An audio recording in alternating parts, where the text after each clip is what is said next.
pinakamalaki, pinakamatagumpay, at malapiesta. Ito ang naging istorya ng 7-Eleven Tour 500 Ride for Charity One-Day Bike Fest na inorganisa ng dalawang top cycling patrons ng bansa na sina Engineer Bong Sual ng Road Bike Philippines at businessman Vic Paterno. May pangunahing layunin na makatulong sa mga kapuspalad na siklista at makapagbigay ng kasiyahan sa libu-libong cycling fans. Ang pakarerang ito ay kinatampukan ng dalawang kategorya. Ang fun ride para sa mga business corporate professionals o BC Pro at ang pinakahihintay ng lahat na girian sa lansangan ng mga pro elite riders. Kabilang rin sa layunin ng one-day race na ito ay ang bigyang pugay ang pagkakatayo ng milestone na 500 store sa bansa ng 7-Eleven. At sa kabila ng pagbabanta ng Bagyong Esther, tila pinagpala naman ang unang edisyon ng 7-Eleven Tour 500 Ride for Charity. Sa total registered participants na 1,700, masasabing ito na ang sagot ng cycling sa karisma sa mga participants ng marathon. Bukod sa cream of the crop cyclist ng bansa gaya ni na former tour champions Arnel Querenit, Santi Barnechea, John Mark Ibarra, Joel Calderon at marami pang iba, nagsuot rin ng kani-kanilang cycling attire ang event organizers na sina Engineer Bong Sual at Vic Paterno, gayon din sina LPGMA President Arnel D, Excellent Noodles owner Alex Bilian at maging ang mga matatapang na kawani ng Presidential Security Group o PSG at Philippine Navy. Gamit ang iba't ibang klase ng bisikleta at kanya-kanyang forma ng kasuotan, tumugon sa hamon ng libu-libong biking enthusiast. Mismong si 7-Eleven Big Boss Vic Paterno pa ang nanguna sa mga magigiting na road warriors. Bitbit ang bike number 7-Eleven, walang pagod na nakipagsabayan si Paterno sa charity race na ito na nakatakdang mamudmod ng mahigit 100,000 piso sa iba't ibang institusyong pangmahirap. Very warm ang atmosphere ng race column habang binabaybay ang ilan sa mga magagandang tanawin sa concrete jungle ng Alabang. At upang maipakita namin sa inyo na blockbuster hit ang 7-Eleven Tour 500, pagmasdan ninyong mabuti ang haba ng karera. Hindi tulad ng nakasanayang cycling races, parang ahas sa haba ang race column na ito na inabot ng mahigit 4 na kilometro mula sa spearhead na Elite Open hanggang sa road race business corporate professionals at maging hanggang sa tail end ng delegasyon na mountain bike fun riders.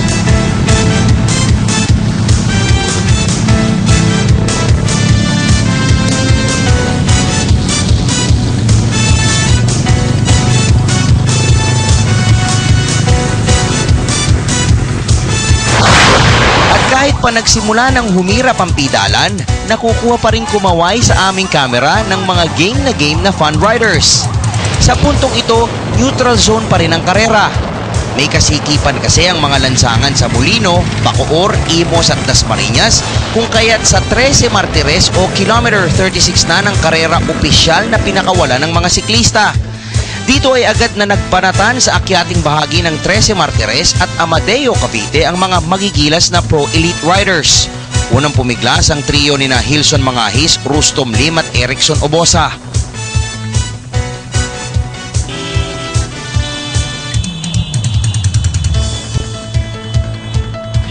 Subalit pagdating sa summit area sa Amadeo Cavite, kumaripas ng pagpedal ang Manawag Pangasinan native na si Obosa upang kunin ang King of the Mountain Prize na nagmula kay Mayor Benjo Villanueva. Tumanggap rin ng special prize rito sina Rustom Lim at Hilson Mangahis. Matapos ang konting pampalubag loob, balik sa kalbaryo ng pagpadyak ang mga siklista sa maahong bahagi ng Aguinaldo Highway. Pero hindi pa man nag-iinit ang kapit sa trangko ng tatlo. Dumikit naman ang tatlo pang 7-Eleven by Road Bike Philippines riders na sina Tomas Martinez, Valer Ravina at Irish Valenzuela. Nagtulungan ng 6 hanggang sa lubawak ang kalamangan nila at punasan papalayo ang mga sarili sa 70-man chase group at peloton. At sa pagpasok ng karera sa Mountain Resort City na Tagaytay, ito ang sumalubong sa mga siklista. Zero visibility surroundings dahil sa makapal na fog sa city proper. Dito ay nanatiling bandera ang 6 na breakaway riders na sina Ravina, Lim, Mangahis, Obosa, Martinez at Valenzuela. Subalit hindi pa man nakaka-recover, agad na naharap naman sa mapaghamong ruta ng sampalok zigzag ang mga professional riders. Sa pababang rutang ito ng Talisay, nawala ang kalamangan ng anim. At dito naman nagpakita ng katatagan ng mga mountain bike riders na sina Eusebio Quiñones, Alvin Binosa, Frederick Feliciano at Nilo Estayo. Mula sa 2 minutes and 45 seconds deficit, naagaw ng 4 na pedal pushers na ito ang liderato. Ngunit dahil sa patak sila sa rutang binabaybay, muling naagaw ng mga Tagaytay City-based 7-11 by Road Bike Philippines riders ang trangko. Dito naman nagpakita ng kanyang bangis sa akyati ng 2-time Tour Eagle of the Mountain na si Valer Ravina. Masdan kung paano parang lumulutang na tinatahak ng Asinggan Pangasinan native ang Category 1 climb na ito na nagbigay rin ng matinding sakit ng ulo sa mga international riders noong Le Tour de Filipinas. Kung ang kanyang mga trainers gaya ni Eusebio Quiñones, John Ricafort, Alvin Binosa, John Mark Guevara at Iris Valenzuela ay nasa mabagal na 8 kilometers per hour ang sikat, si Ravina ay kamangha-mangha sa kanyang average pacing na 21 kilometers kada oras. Nagpatuloy ang pagbabanat ng buto na ito ni Ravina sa kahabaan ng 8-kilometer grueling bike trek habang tila nagtaas na ng bandila sa likuran ng kanyang mga chasers, subalit hindi ang 2009 Tour of Luzon champion na ito na si John Mark Guevara. Parang bagong gising sa sigla si Guevara at nakuha nitong overtikan sina Quiñones, Ricafort, Benosa at Lloyd Lucien Reynante sa mistulang pader na lansangan. At habang unti-unti nang inaalo ni Ravina ang sarili habang binabagtas ang huling akyatin sa sungay, wala siyang kamalay-malay na nakakuha naman ng katulong sa pagtrangko si Guevara sa katauhan ni Iris Valenzuela. At sa puntong ito na pagal o sa salitang siklista, laspag na si Ravina, ito naman ang sinamantala ng dalawa. Sa huling 5 kilometro, binura ni Valenzuela at Guevara ang dati mahigit 1 minutong kalamangan sa kanila ni Ravina. Sa tagpong ito, bago ang pamosong Tagaytay Rotonda, naging 3-man na ang breakaway group at dito lalong nabunyag ang ubos ng gasolina ni Ravina. Kahit paanong pilit ni Guevara at Valenzuela, hindi na talaga kayang trumangko ng 28-year-old Pangasinense. Pero sa huling harapas ng karera, dito inilabas ng 23 anyos na si Valenzuela ang kanyang tinatago pang lakas. Sa harap ng libo-libong crowd sa finish line sa tapat ng Tagaytay City International Convention Center, humarurot na parang kidlat ang national team rider patungo sa kampyonato ng first ever 7-11 Tour 500 Ride for Charity one-day mega bikeathon. At matapos ang 96-kilometer Pro Elite Race, naurasan si Valenzuela ng 3 hours, 19 minutes and 21 seconds. Sapat na ito upang angkinin niya ang cash prize na 25,000 pesos. Ito rin ang clocking na nailista ng pumangalawang si Ravina at third placer na si Guevara. Samantala, nakasalo naman sa ibabaw ng podium at kinamayan ni 7-11 Philippines Franchise President Vic Paterno ang mga top 10 placers na sina Eusebio Quiñones, Hilson Mangahis, Lloyd Lucien Reynante, Oscar Rendole, Reynaldo Navarro, Santi Barnachea at Erickson Obosa. Sa karerang ito, double celebration ang lahat para kay Ginoong Paterno. Bukod kasi kina Quiñones, Rendole at Navarro, 7 out of 10 ang 7-11 riders sa top 10. Samantala, hindi naman nagpahuli sa pagsungkit ng karangalan ng mga pambato at top gunners sa BC Pro o Business Corporate Professionals.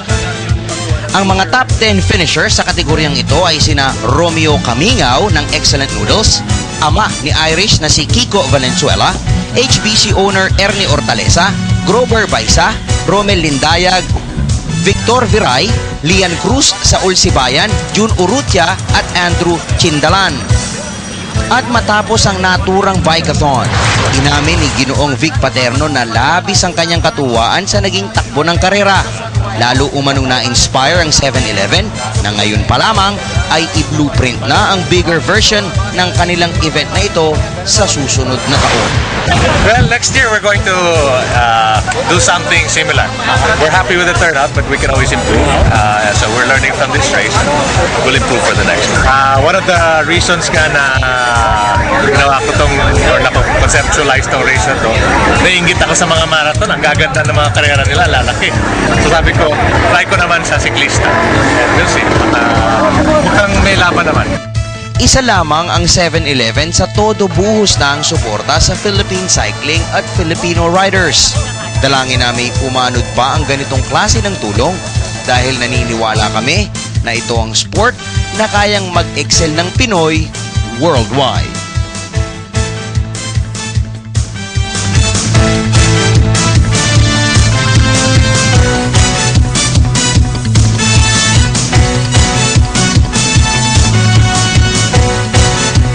At congratulations po sa pamunuan ng 7-Eleven, no? Para ho sa naging successful na Tour 500 Ride for Charity kahapon. Uy, namigay po ng hindi bababa, no? Sa 100,000 pesos sa mga charitable institutions. Yun pong Tour 500 organizers kahapon as well as yun pong mga winners. At maraming salamat din, Mr. Vic Paterno. Gayon na rin kay Christine Valmonte at saka kay Iris Bernardes ng 7-Eleven. Gayon na rin kay Engineer Bong Sual ng Road Bike Philippines. Magandang hapon sa inyo.